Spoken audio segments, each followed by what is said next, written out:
Wife for a Week. Carla Cassidy. Chapter 1. I need a wife. Angela Samuel stared at her boss, wondering if perhaps she'd misunderstood his words. Maybe he told her to get a life. Heaven knows she could use one, but no, that couldn't have been what he said. Hank Riverton of Riverton Advertising Enterprises had never paid enough attention to her to know whether she had a life or not. "I beg your pardon?" she finally said as she tightened her grip on her memo pad and pencil. Hank Riverton leaned forward as his dark blue eyes studied her, assessing her. She felt the warmth of a blush stain her cheeks as his gaze traveled the length of her, starting at her head where she knew her long brown curly hair had probably partially escaped the clasp at the nape of her neck, down to the tip of her sensible but ugly black shoes. He nodded, as if satisfied with what he saw. "You'll do just fine. Of course, it will only be a temporary pretend kind of thing. 1 week, that's all I need from you." "Mr. Riverton, I really don't know what you're talking about," she exclaimed. He frowned, the gesture doing nothing to detract from his attractiveness. "Didn't we talk about this before? About Brody Robinson and his wife's marriage encounter retreat?" Angela shook her head. Hank sighed and raked a hand through his thick, dark hair. "I thought I mentioned something about this yesterday." Again, Angela shook her head. "Not to me." There was no way she would have forgotten a conversation where the topic was her becoming her boss's temporary wife. "You know Brody Robinson?" "Of Brody's Biscuits," Angela replied. Robinson was the largest account Hank's firm handled. Brody was a colorful pseudo-cowboy who had made a fortune by packaging his grandmother's biscuit recipe in a ready-to-heat-and-eat format. He recently bought a ranch out in Mustang, Montana, and my wife and I have been invited to go. When I landed the account last year, Brody got the idea that I was married. Angela looked at him in surprise. Hank Riverton was the most unmarried man Angela had ever met. "How on earth did he get that impression?" she asked. Hank cast her a slightly sheepish grin. He just assumed I was married by the way I was talking, and I didn't do anything to correct the assumption. The smile fell away, and he frowned once again. "Hell, Angela, you know Brody. We won the biscuit account with an ad campaign based on family, home, and good old-fashioned values. But Brody is the most conservative man I know, and he assumes I'm a kindred spirit." Angela swallowed a burst of laughter. Hank Riverton conservative? Hardly. Especially when it came to his personal life and relationships. She had a feeling his bedroom probably had a revolving door installed for convenience's sake. "What's this marriage encounter thing?" she asked. Hank leaned back in his chair. "Brody's wife is a psychologist who specializes in saving marriages. She's developed a week-long program geared to deepening commitment and intimacy between married people." He said commitment and intimacy as if they were both four-letter words. "Anyway, Brody thought it would be a terrific gift to give me and my wife a week at his ranch in Mustang, where his wife conducts these seminars. So, next Monday afternoon, I'll be in Mustang, and if I'm without a wife, I'm fairly certain there's a strong possibility that Brody will pull his account." "What about Sheila?" Angela replied, referring to Hank's latest love of his life. He stared at her in disbelief. "Think about it, Angela," he said dryly. "Does Sheila really come across as wife material?" "No." The flaming redhead with the dynamic figure she revealed more than covered definitely didn't give the impression of wifely attributes. Rather, Angela thought the sexy woman probably made men think of hot nights and steamy illicit sex. Definitely mistress material rather than the substance of a wife. You, on the other hand, are perfect, Hank continued. Angela didn't know whether to feel complimented or insulted. Look, it's just a week. It will be like a vacation. He leaned forward once again, his dark eyes holding a bewitching appeal. Angela wondered if this was the same kind of look he gave when he was attempting to bed a woman. It was the first time she had ever had those sexy eyes completely trained on her, and warmth started at her toes and slowly worked to suffuse her entire body. I just don't think this is a good idea, she murmured, gripping her memo pad against her chest. What if I say something wrong? Jeopardize the account, she hedged. The whole idea is crazy. You're right, he agreed easily. The whole idea is crazy. But I've got to do it, and I need you in order to pull it off. 1 week. He hesitated, then added, I'll give you a bonus of $1,000. Angela widened her eyes at the incentive. What she couldn't do with $1,000. Her mother needed a brand new air conditioning unit, and her brother Brian always needed extra money for school. And if she intended to hunt for a new job, money would afford her a little time to decide exactly what she wanted to do. 1,500, Hank said. For a week, that will be more vacation than work. Okay, Angela reluctantly agreed, knowing it was probably a mistake, but unable to turn down a windfall that would ease her family's financial situation, at least for a little while. Terrific. Hank stood, a smile of relief curving his lips. Why don't you take the rest of the afternoon off, go home, and write up a sort of dossier on yourself? Bring it to work in the morning, and that will give me all weekend to study it. I'll write up the same for you. By Monday, we need to know enough about each other so we can give the impression that we've been married for some time. Angela knew she was dismissed when he sat down and opened a manila folder. She left his office and walked out to the reception area where her own desk awaited her. Although she had been working for Hank Riverton for the past 2 years, she wasn't sure she intended to keep the job much longer. When he had first interviewed her for the job, he'd explained to her that the position would include the duties of a personal assistant as well as that of a secretary. Angela had been thrilled to get the job in the one-man office and at first hadn't minded running his personal errands, buying his aunt and his father their birthday presents, and picking up his dry cleaning. She hoped that eventually she'd work up to her dream of copywriting, of actually being part of the creative process involved in advertising. In the initial interview, Hank had mentioned the possibility of advancement and knowing the Riverton agency reputation in the business. She was thrilled with the opportunity to learn from him. So far, she had learned he liked his shirts starched heavy and his sandwiches without mayo.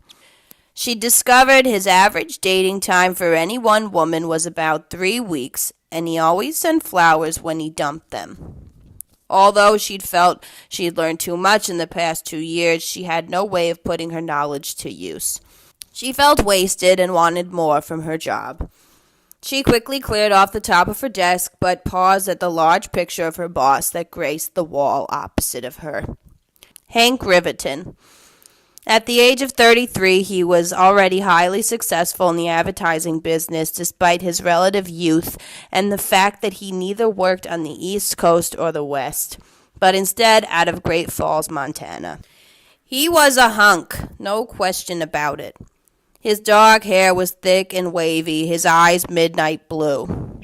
His chiseled features not only radiated attractiveness, but intelligence as well. For the first couple of months she'd worked for him, Angela had entertained a massive crush on him. She'd been tongue-tied in his presence. Her heart had quickened when he was near her, and she'd suffered erotic dreams about him nearly every night. The crush had waned, leaving behind an admiration for his business sense, but the knowledge that he was certainly not the kind of man she'd want to fall in love with. She admired his business acumen, but wasn't even sure she liked him very much. With a deep sigh, she grabbed her purse and left the office. As she drove home, the reality of what she had just agreed to set in. Wife for a week. Hank Riverton's wife for a week. Rolling down the window, she breathed deeply of the warm, late summer air and fought the impulse to turn the car around and tell Mr. Riverton that she wouldn't be a party to the lie he intended to perpetrate. What's more, she wanted to tell him, was that she was tired of being a gopher for a man who rarely acknowledged her existence as a real, living, breathing person. The idea of pretending to be his wife for a week was total lunacy.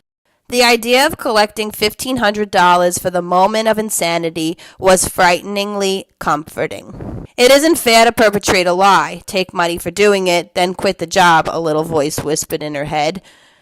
Do the week, take the money, then run, a louder voice exclaimed. Angela decided to listen to the big mouth. After all, the lie was relatively harmless and the money had been offered as a bonus. After the week was up, she decided to quit the job she'd given Hank Riverton the required 2 weeks' notice. She owed him nothing beyond that. As she turned into the driveway of her mother's small house, she wondered how to explain the trip to her mom. A business trip, that's all she had to say. She didn't have to mention the little part about pretending to be Hank's wife. She knew her mother wouldn't approve of such deception. Besides, Angela was 28 years old enough to have a few secrets from her mother. As she got out of the car, her mind quickly jumped to the next problem at hand. What did one pack for a week of pretend wife at a Montana ranch? Yes, Brody, we're really looking forward to it, Hank said into the receiver. We're driving in and planning on arriving around noon tomorrow. Great, great. Brody Robinson's deep voice boomed across the line. You'll love the Mustang, and I guarantee you and the miss will come away from here feeling like newlyweds. Angela and I can't wait, Hank replied. Angela? I thought your wife's name was Marie. Hank felt the blood leave his head. Of course, at the time he landed the Robinson account, he had been dating Marie. Angela Marie, he improvised. I call her by both names. Must get damn confusing, Brody replied. Oh, well, I don't care what you call her as long as you bring her along. We've invited 2 other couples to join you. Should be a great week. After a bit more small talk, the 2 men said goodbye.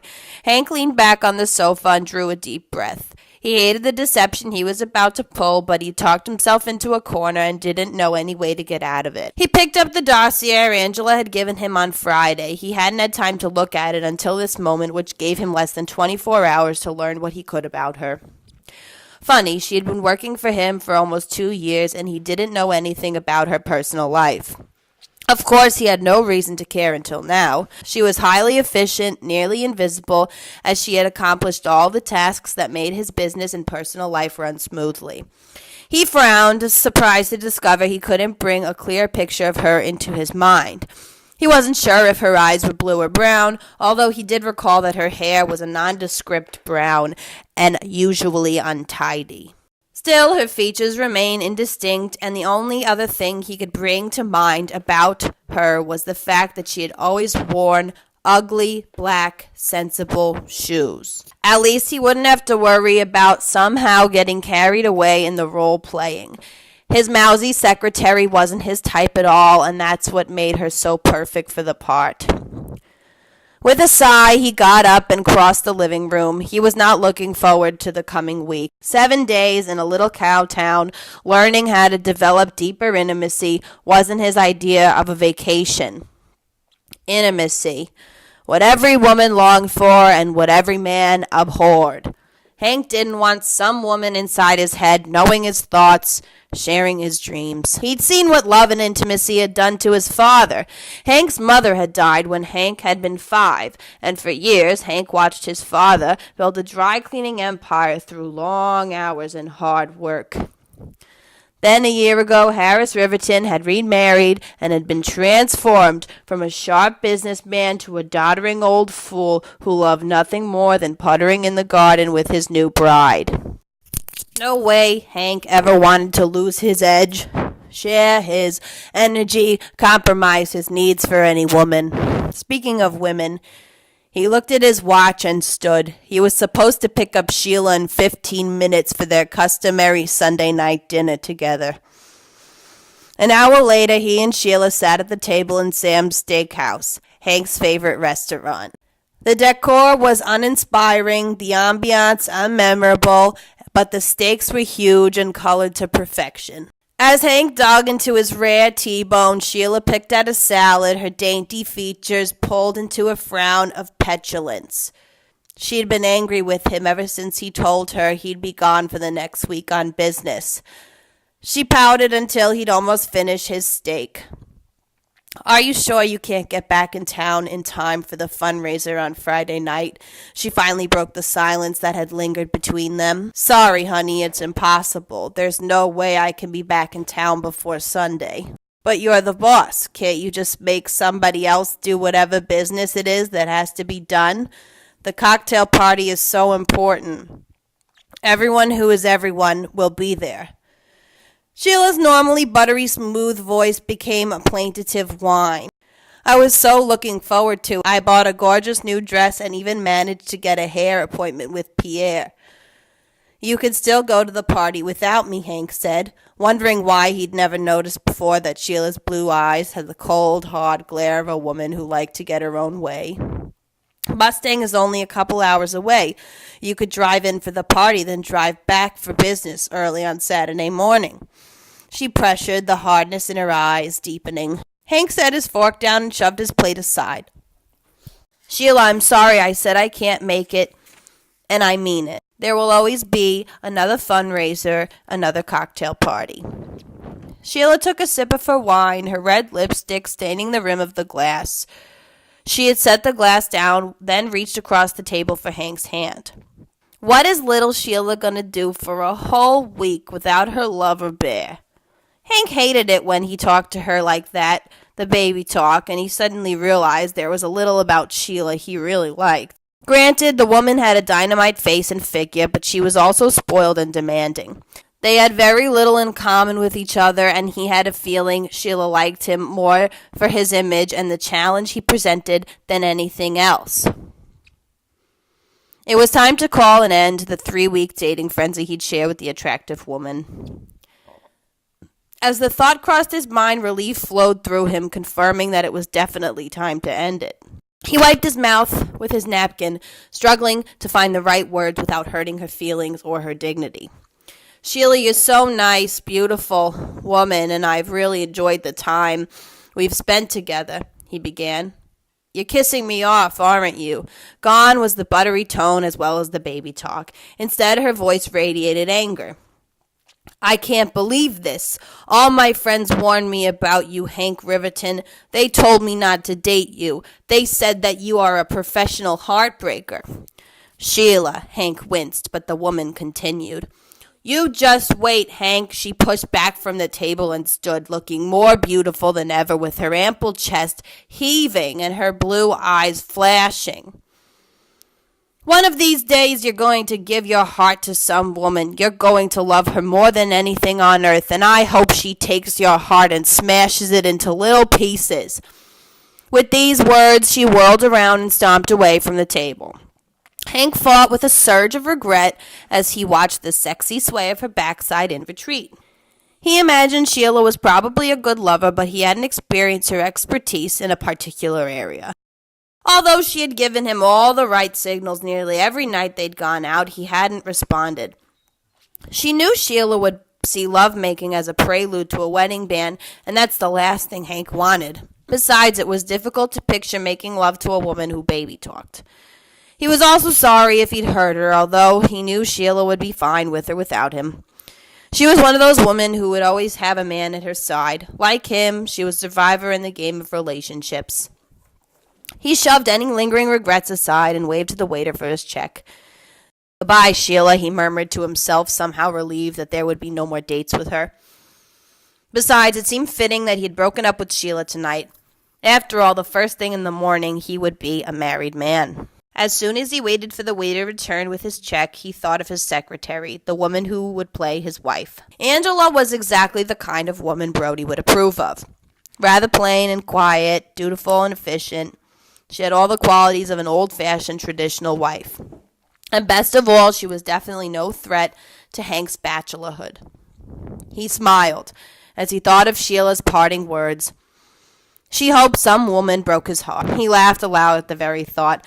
The day he allowed a woman to access his heart was the day he'd kiss Brody Robinson's ugly mug. Not in this lifetime, he promised himself.